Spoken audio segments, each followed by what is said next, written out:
Hello students, today I am going to introduce about isomerism. What do you mean by isomerism? Iso means same. Merism means molecular formula. ठीक है? The organic compounds having same molecular formula but different structures, this is called as isomerism.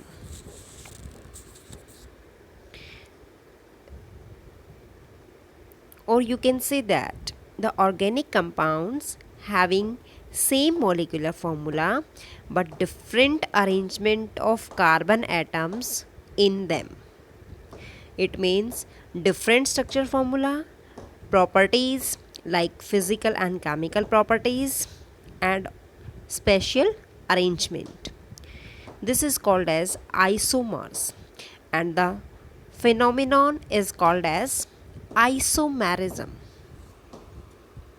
Okay. Now next is types of isomerism. Types of isomerisms. Isomers are of two types. First is structural isomerism, second is stereoisomerism. Okay. Structural isomerism again is of five types. First chain, second positional, third functional, fourth ring chain, fifth metamerism, and sixth is tautomerism. Okay.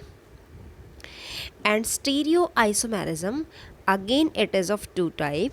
First is geometrical, second is optical. Okay. Now I will discuss one by one. Okay. First of all, what do you mean by structural isomerism? Means the compounds having same molecular formula but different structural formula. ठीक है? This is called as structural isomers, and the phenomena is called as structural isomerism. It is of different types. Okay. Now first is chain structural isomerism. ठीक है? In the chain structural isomerism, same molecular formula that represent two or more compounds means दो या दो से ज़्यादा compound. जैसे बेटा butane लिया, इसमें कितने कार्बन है? 4, 1 2 3 4. इसी ब्यूटेन को आपने इस फॉर्म में लिख दिया 1 2 3 4. ब्रांचिंग आ गई इसमें. ठीक है. इट मीन्स टू और more compounds having same formula. इसका फॉर्मूला दोनों का सेम है. देखो 1 2 3 4, 4 कार्बन, कितने हाइड्रोजन है? 4 4 8 और 2 10, H10. इस केस में देखो 1 2 3 4, 4 कार्बन, 1 2 3 4 5 6 7 8 9 और 10 हाइड्रोजन. दोनों का फॉर्मूला सेम है बट इनकी जो अरेंजमेंट है कार्बन की वो क्या है? डिफरेंट है. Means different carbon skeleton. Okay.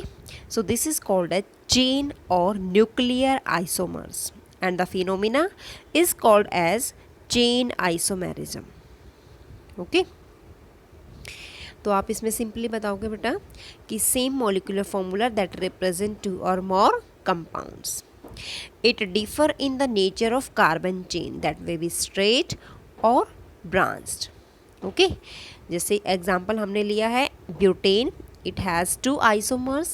One is butane and second is 2-methyl propane. Okay. You can take another example. देखो बेटा पेंटेन ले सकते हो आप यहाँ पे. CH3, CH2, CH2, CH2 and CH3. आपने पेंटेन लिखा, इसका नाम क्या है? पेंटेन. इसके अंदर बेटा 5 कार्बन है और 12 हाइड्रोजन है. अब इसी के कार्बन में चेंजिंग करनी है। सपोज मैंने ऐसे लिख दिया CH3 CH CH3 CH2 CH3, इसको बोलते हैं आइसोपेंटेन। Isopentane, okay. कार्बन तो वही 5 है, बट एक CH3 आपने यहाँ लगा दिया इस पोजीशन पे।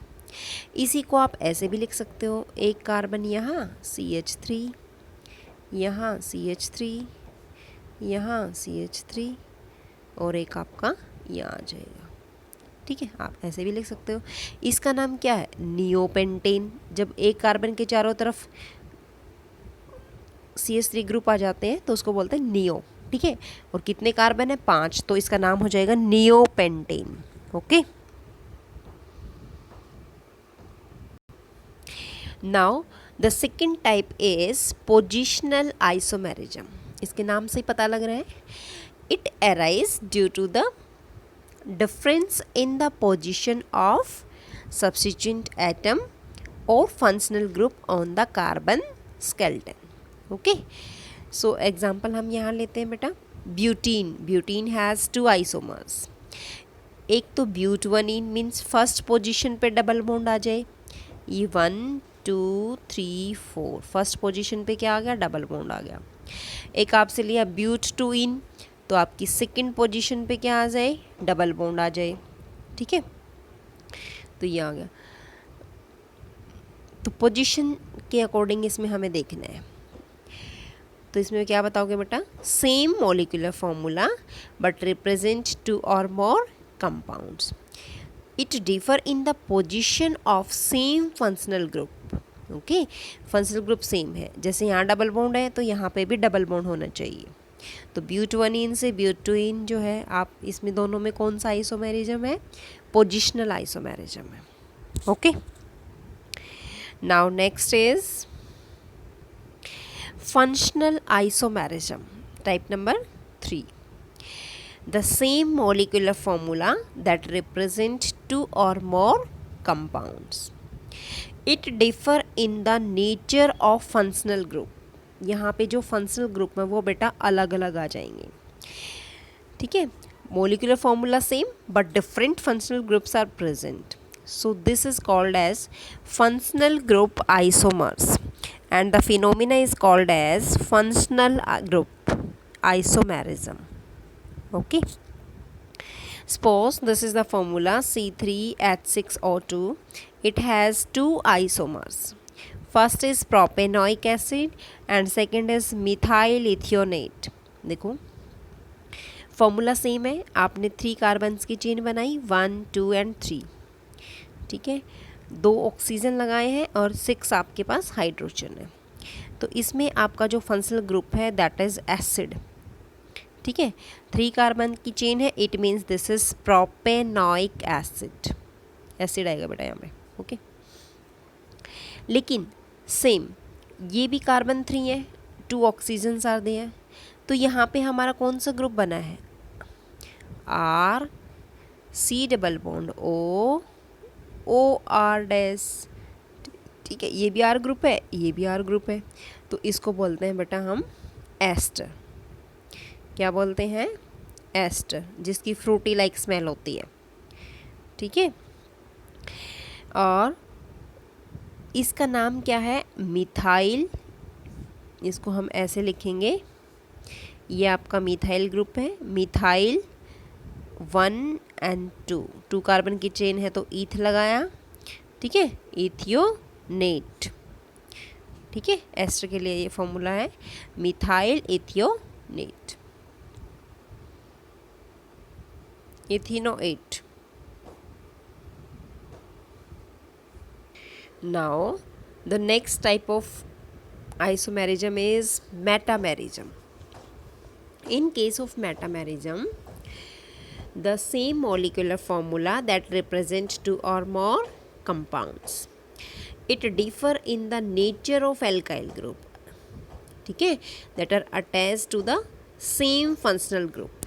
ठीक है, इसमें जो एल्काइल ग्रुप होता है, जो सेम फंक्शनल ग्रुप से अटैच होता है, वो डिफरेंट होता है। इसलिए इसको हम क्या बोलते हैं, मेटामेरिज्म बोलते हैं।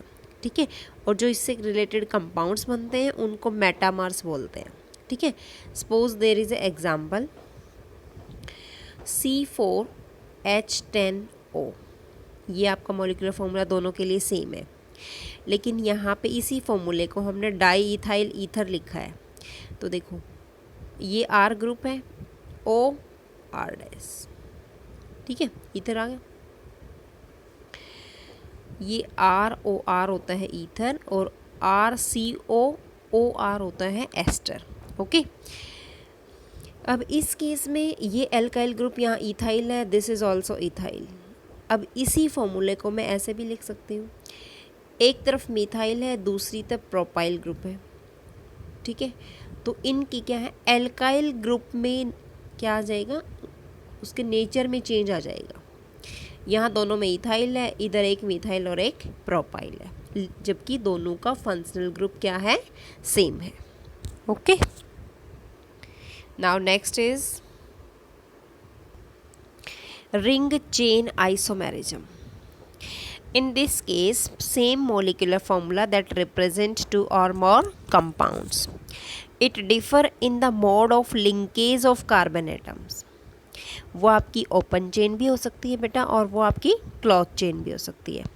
इसमें जैसे प्रोपेन लिखा आपने, 3 कार्बन की चेन है, फर्स्ट पे डबल बॉन्ड लगा दिया, प्रोपेन लिख दिया। बट इसी को हम रिंग चेन आइसोमेरिज्म कैसे बोलेंगे, इसी को रिंग फॉर्म में बनाना है, तो रिंग भी बनानी है, चेन भी, तो ये आपका ऐसे बन जाएगा। तो इसका नाम है साइक्लोप्रोपेन। ठीक है, रिंग भी बनानी है और आपको रिंग चेन बनानी है। ठीक है, तो cyclopropane.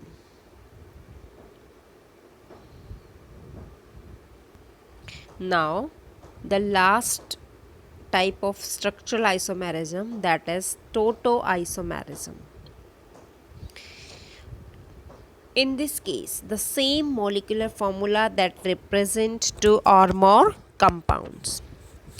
It exists in dynamic equilibrium with each other. देखो बेटा, इसमें इक्विलिब्रियम एग्जिस्ट होता है, ये ध्यान रखना। It can be present in many forms like nitroform, acyl form, keto form, enolic form. वैसे तो इसका नाम होता है कीटो enol tautomerism.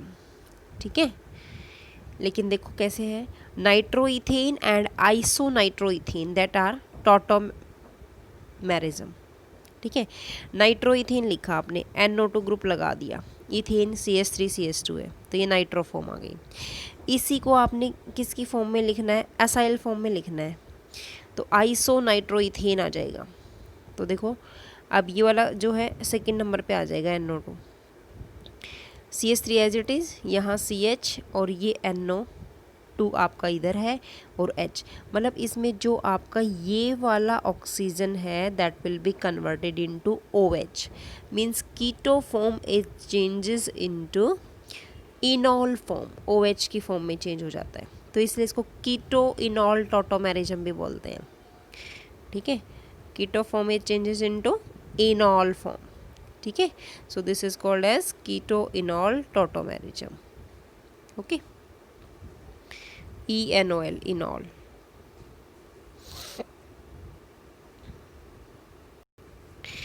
Now after structural isomerism, second is stereo isomerism. अब ये आपका नेक्स्ट है बेटा। In this case, this type of isomerism that differ in the spatial arrangement of atoms or group. It means the compounds having same molecular formula but same connectivity of atoms in their molecules, but different three-dimensional orientation of their atoms in space. This is called as stereoisomers, and the phenomena is called as stereoisomerism. Okay, इसमें बेटा ये 2 type का है, first is geometrical isomerism, second is optical isomerism. ठीक है, in case of geometrical isomerism, same molecular formula that represent 2 or more compounds.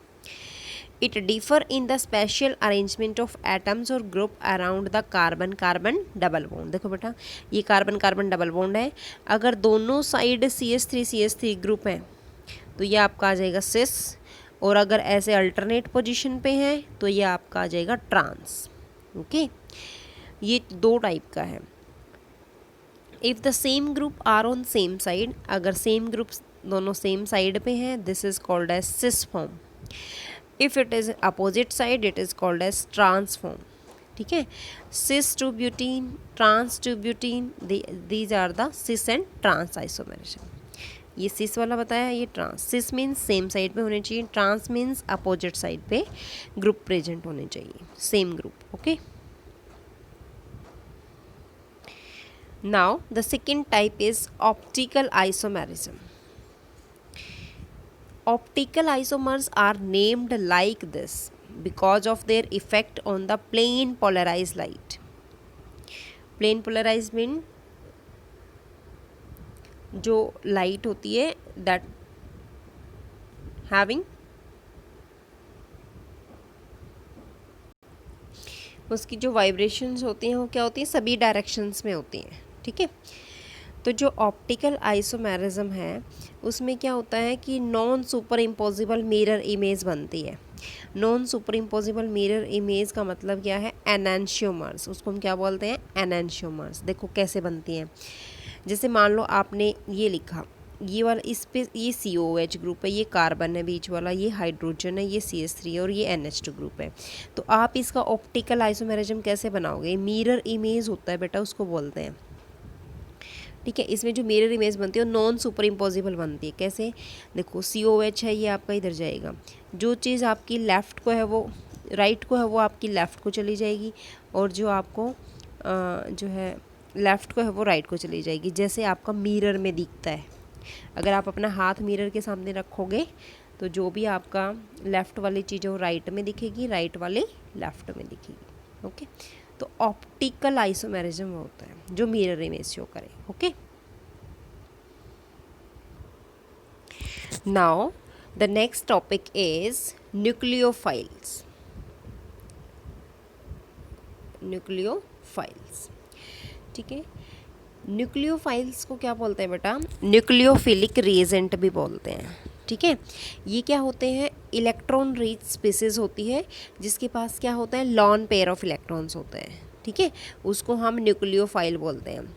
इसको हम represent करते हैं NU और फिर यहाँ पे माइनस लगा देते हैं. ओके, डॉट से. देखो, nucleophiles is a reagent which can donate an electron pair in a reaction. This is called as nucleophiles. Nucleo means nucleus. Phile means loving. Means it indicate that it attack the region of low electron density. Low electron density कहाँ होती है, जहाँ positive centre होता है, means जहाँ पे electrons की कमी होती है. ठीक है, इन द सबस्ट्रेट मॉलिक्यूल. कहने का मतलब न्यूक्लियोफाइल वहाँ अटैक करता है जहाँ पे इलेक्ट्रॉन डेंसिटी कम होती है. क्योंकि न्यूक्लियोफाइल क्या होता है, इलेक्ट्रॉन रीच होता है, तो वो इलेक्ट्रॉन्स को क्या करता है, डोनेट कर देता है. उसके पास ज़्यादा इलेक्ट्रॉन्स होते हैं, वो अपने इलेक्ट्रॉन्स को डोनेट करते हैं. तो न्यूक्लियोफाइल हमेशा नेगेटिव आयंस की फॉर्म में मिलेंगे, जिनको हम कार्ब एनायन बोलते हैं, मीन्स जिनके पास नेगेटिव चार्ज होता है, या न्यूट्रल मॉलिक्यूल्स होते हैं. ठीक है, neutral molecules with the free electron pair. Okay, इसको हम NU से रिप्रेजेंट करते हैं, NU माइनस से. ठीक है, और जो आपके पास न्यूक्लियोफाइल है वो आपके नेगेटिवली चार्ज स्पीसीज हैं, like Cl negative, Br negative, I negative, Cn negative, OH negative, RCH2 negative, NH3 having a lone pair of electrons, RNH2, water having also a lone pair of electrons, ROH. ठीक है, ये सारे क्या हैं, nucleophile हैं. कुछ आपको इसमें न्यूट्रल मॉलिक्यूल्स भी दिख रहे हैं. ठीक है, न्यूट्रल मॉलिक्यूल्स है, वाटर भी न्यूट्रल है. But the neutral covalent compounds in which the central atoms have complete octet that have at least one lone pair of electrons, and all the atoms present on the central atoms that are not electronegative. So this is called as neutral nucleophile. ठीक है, इसका मतलब ये है कि central atom का octet तो complete है, लेकिन फिर भी इसमें क्या है, लॉन पेयर ऑफ इलेक्ट्रॉन्स है, कम से कम एक लॉन पेयर ऑफ इलेक्ट्रॉन्स होना चाहिए, तभी वो न्यूट्रल न्यूक्लियोफाइल बनेगा। या फिर जितने भी एटम्स हैं सेंट्रल एटम के चारों तरफ जितने भी एटम्स प्रेजेंट हैं वो सारे के सारे क्या होने चाहिए, इलेक्ट्रोनेगेटिव नहीं होने चाहिए। जैसे ये ऑक्सीजन है, ये इलेक्ट्रोनेगेटिव, लेकिन इसके साथ जो हाइड्रोजन जुड़े हुए हैं that is not electronegative, these are electropositive. और यहाँ पे दो क्या हैं आपके, लॉन पेयर ऑफ इलेक्ट्रॉन्स हैं। ओके, तो ये किसका बिहेव करेगा, behaves like a nucleophile, neutral nucleophile. ठीक है, और भी बेटा कुछ है, organic compounds containing carbon multiple bonds that also behaves like a nucleophile, like alkene, alkyne, benzene. This is also a nucleophile. जैसे बेटा CH2 double bond, CH single bond, CH double bond, CH2। ठीक है, ये क्या है, nucleophile है ये भी। Okay, means carbon carbon double या ट्रिपल बॉन्ड वाले जितने भी कंपाउंड्स हैं that behaves like a nucleophile. Okay, now next is electrophiles. Electrophiles को हम E+ से शो करते हैं बेटा, ये जस्ट न्यूक्लियोफाइल का अपोजिट होता है। इसमें क्या होता है, इलेक्ट्रोफाइल का मतलब है वो रिएजेंट, इसको हम इलेक्ट्रोफिलिक रिएजेंट भी बोलते हैं।